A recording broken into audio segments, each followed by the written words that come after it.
Okay, welcome to today's lesson. Today's lesson is going to be on investigation designs. So to do today's lesson, you will need to go into the drive and you'll need the PowerPoint labeled 2 investigation designs, the PDF, and the question examples from there. So this is going to be one of the longest lessons, so get yourself comfortable. And it's going to be all about the overarching research designs and what is they're all made up of. So there are 3 that you need to remember. There's actually 4 because there's one inside of the third one.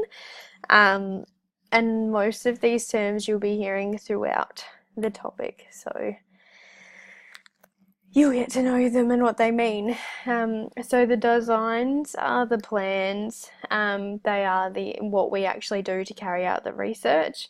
The methods are the techniques that we get that data.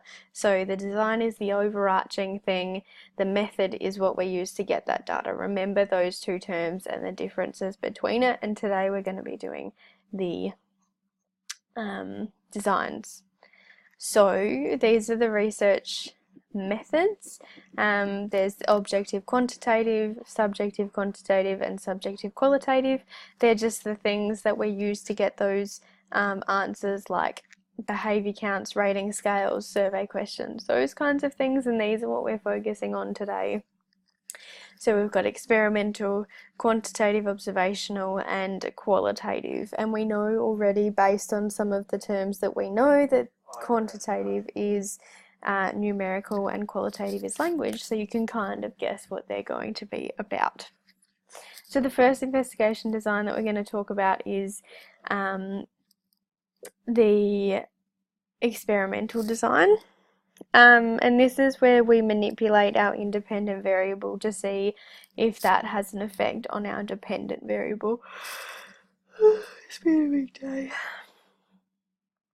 So, for example, if I am measuring the effect of coffee on alertness, I would give half of my participants coffee and half of my participants no coffee.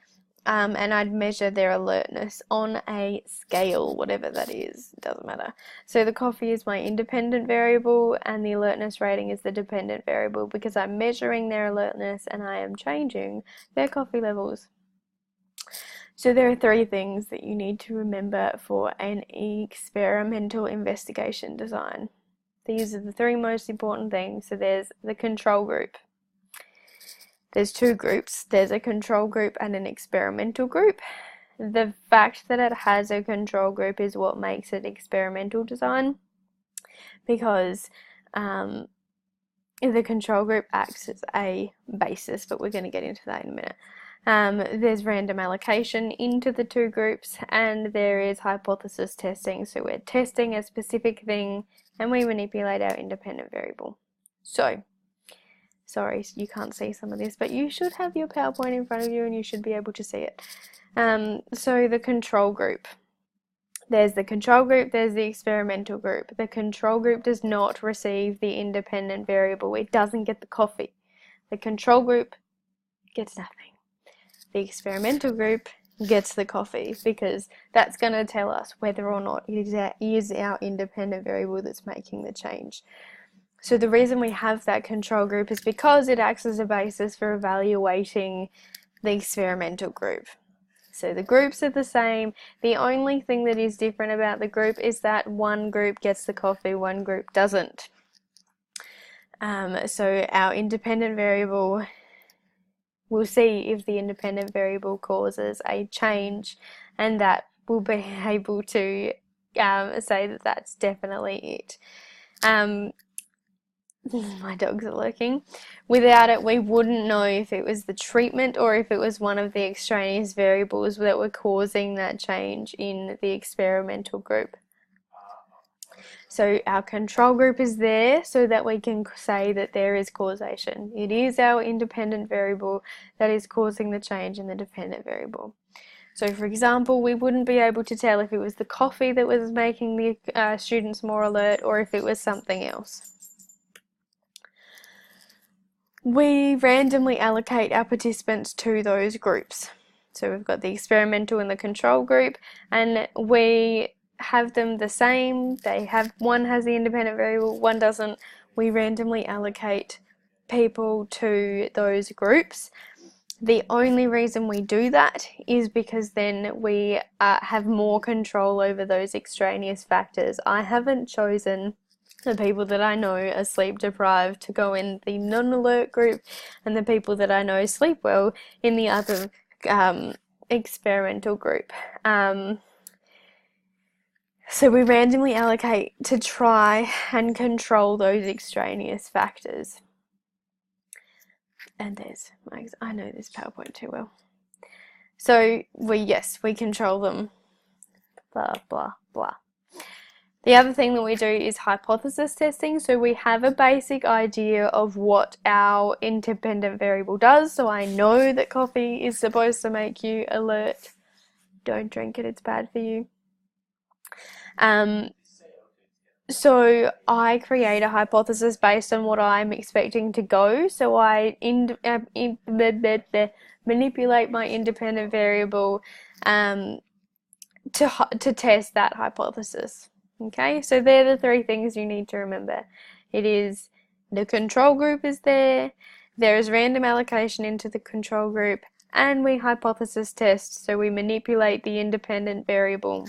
Three things, pretty easy.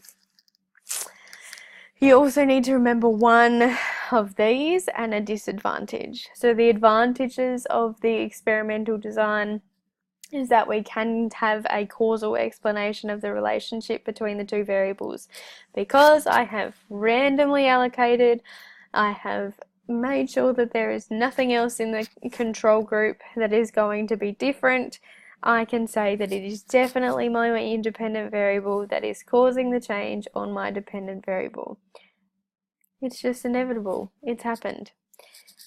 That is a good thing about experimental because I've controlled everything else about it. The experiment can be replicated under the same conditions because I've controlled everything about it. It maximizes the control of extraneous variables because I have randomly allocated my participants, and usually the results can be generalized from the sample to the population because of number 1 and number 3. Because I can say that the independent variable definitely causes a change, and because I've controlled extraneous variables, I can say that coffee makes you more alert, and coffee makes everyone else more alert.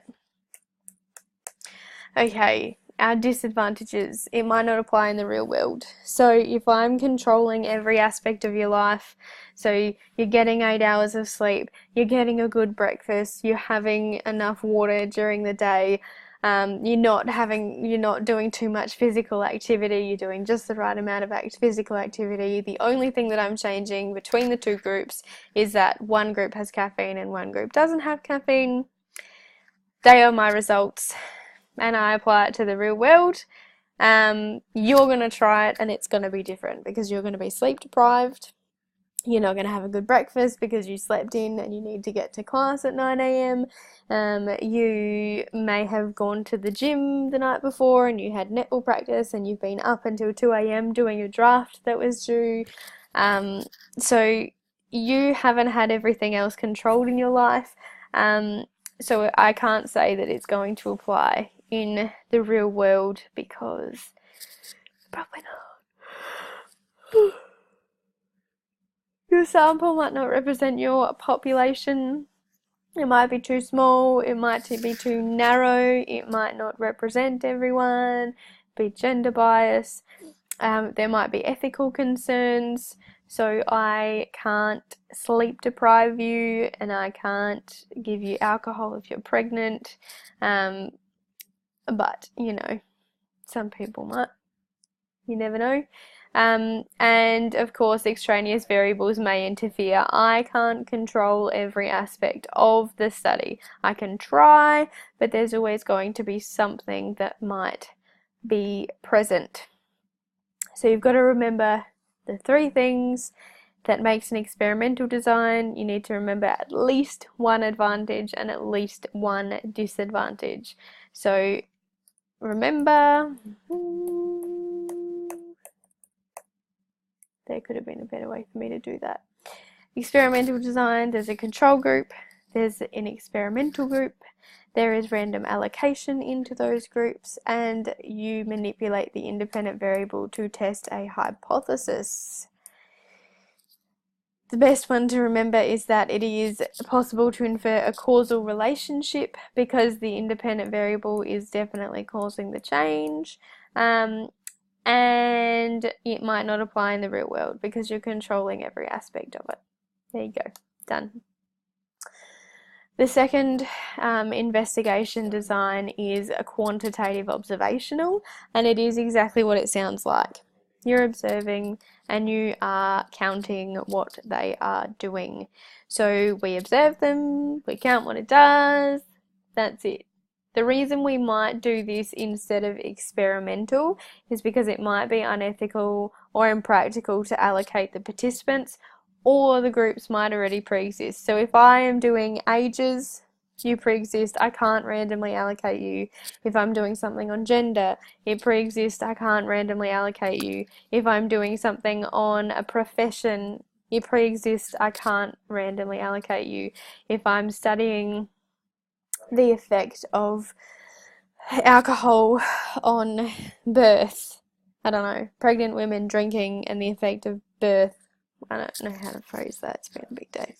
I can't randomly allocate pregnant women to drink and not drink. I would find people that already drink.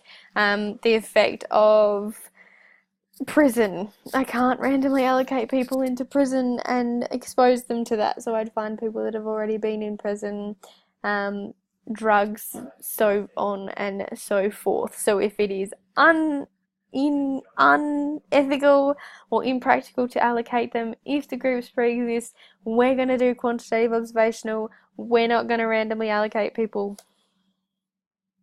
So for example, if I am observing 3-year-olds to see if girls play with dolls and boys play with trucks, I count their behaviours, there's no random allocation, I can't say there's causation. It's definitely not their gender, well, it might not be their gender as to why they are playing with trucks and why they are playing with dolls. This is quantitative observational, and that's it. So, the advantages of quantitative observational: it's convenient. It makes research possible when it is unethical and when it is impractical. It's easy. It's done. We can study everyone. It can be carried out in a natural setting. They're not always going to know that you are observing them. I observe you all the time and you have no idea. Just think about that. And correlation allows the entire population to be included, so we can use the census data and we can apply it to the real world. Yes. Disadvantages: the sample might not represent the population. I can't observe a lot of people at once, and it would take a long time for me to observe a lot of people, so it is likely that you're not going to represent the population.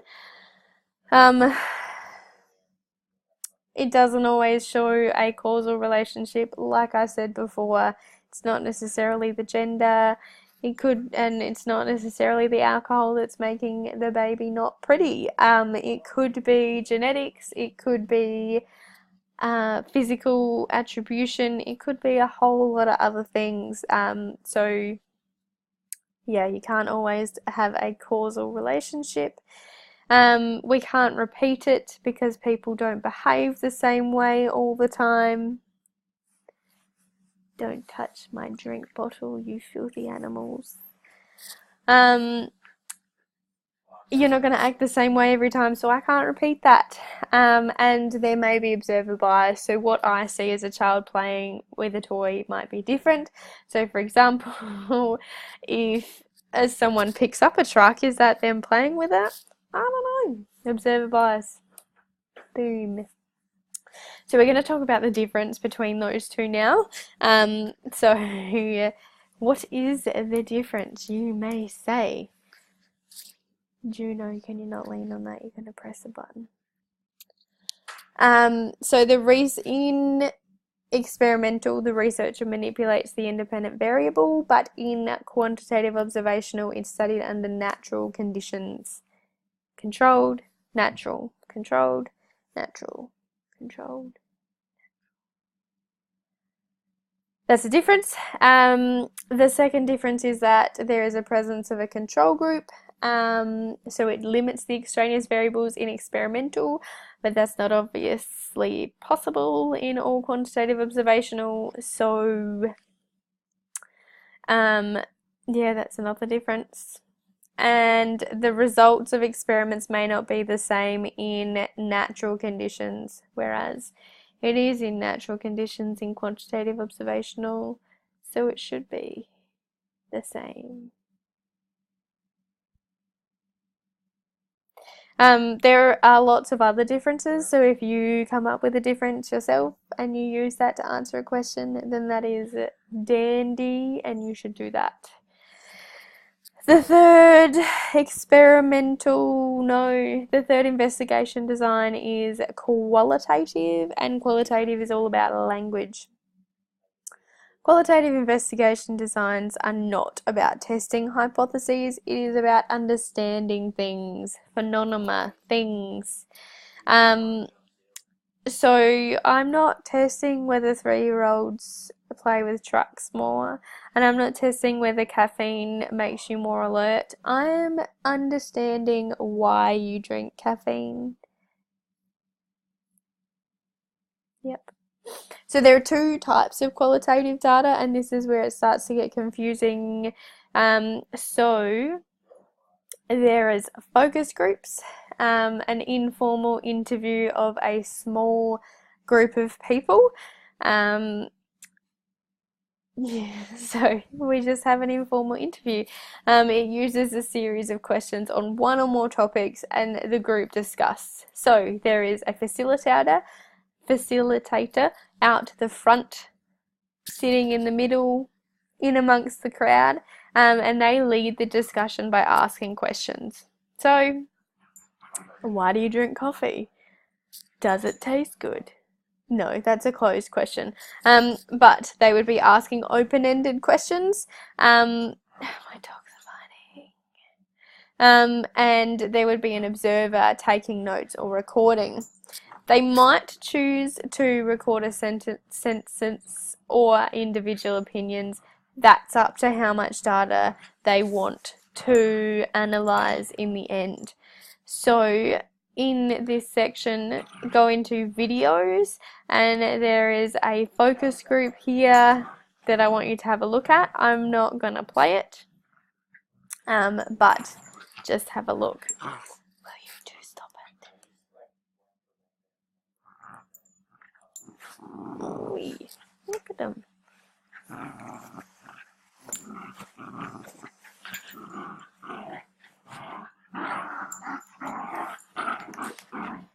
Aggressive. Wow. Wow. Okay, so the first one is a focus group.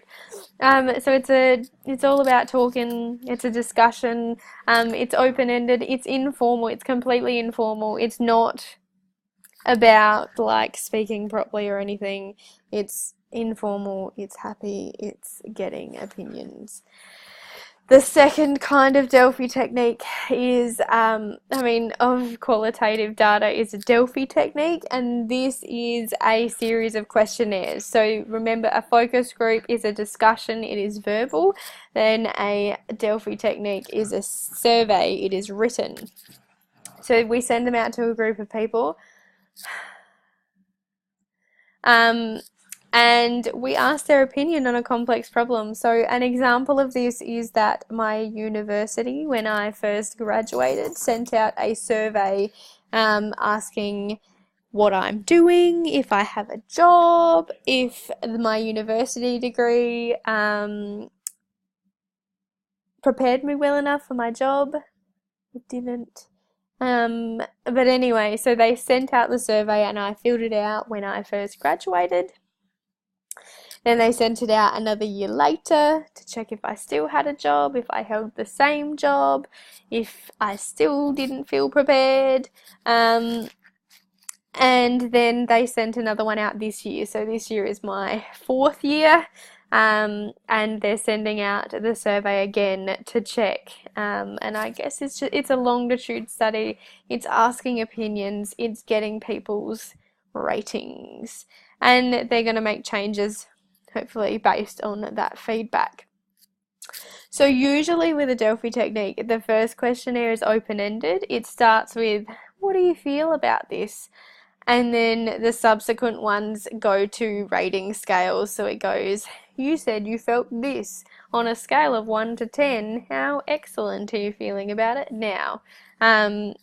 So it starts to like close down options to get their answer. So the aim is to produce an agreement, a consensus on the factors, major factors involved in the issue. The responses are the raw data, and these are collated under themes for a content analysis, but don't focus on this yet. We will do content analysis later. But that's what makes it difficult, because responses are hard to analyze. So, focus group, verbal, Delphi technique, and many written surveys. So the advantages of qualitative data, and you might want to separate this into Delphi technique and focus group, because some of them apply to just one, some apply to all of them.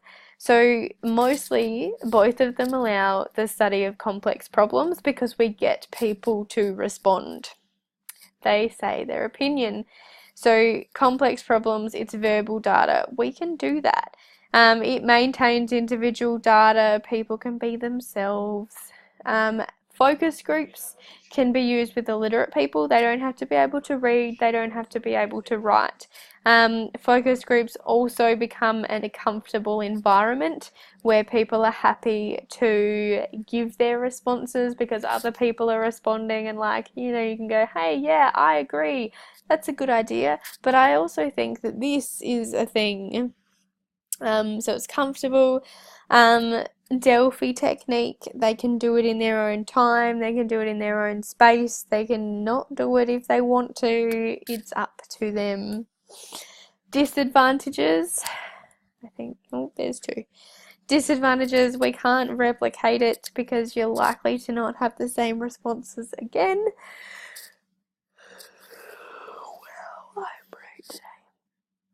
Our responses can't be verified because of ethics. You can't, confidentiality.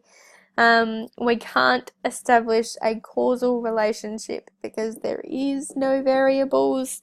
Researcher bias might come in. So how I ask the question is going to base how you answer it. So if I ask a very pointed question and you were like, oh, she wants me to answer this way, that's a researcher bias. It doesn't allow generalization because of selection bias. We have a certain group of people that we want.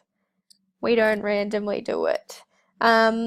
Individuals might dominate a focus group, and the focus group participants might try to agree with other people instead of giving their own opinions. It might be uncomfortable. It might be a hostile environment. The Delphi technique, there is no guarantee that you're going to get responses from the participants. Like, if you get a survey in the mail, you're probably going to chuck it out. I would too. And there is another video on there on The Simpsons doing a focus group if you want to have a look at that. So, we've learned the 3 investigation designs: experimental, quantitative, observational, and qualitative. So focus groups and the Delphi technique. We've learned the difference between experimental and quantitative observational. And we have learnt advantages and disadvantages for all 4 of those investigation designs. So there's 1, 2, 3, 4, 5, 6, 7, 8, 9, 10, 11, 12, 13, 13 things you need to remember out of this 25 minutes. This is a double lesson worth of stuff. It's going to take a whole double lesson. So if you've missed this double lesson, you're probably going to have to pause me, write down notes, come and see me if you don't understand it, because this stuff is important to get. You're going to use it a lot. So what I want you to do is go into number 2. Oh, rotate. Oh, why would I do that? There's this worksheet, and this is putting the experimental and the designs and the data in one. If we haven't done the data method of assessing data, then ignore this part. If we have, then do it. The responses are down here. You can just place them, or you can create your own using this example. The next thing I want you to do, of course, in class we have been answering these as we go, but you weren't there, so it's going to be a bit different for you. Answer these questions. They're based on the 3 investigation designs. Give them to me, check your answers with other people in the class, and see how you feel. Yeah, so that's today's lesson. Stay groovy.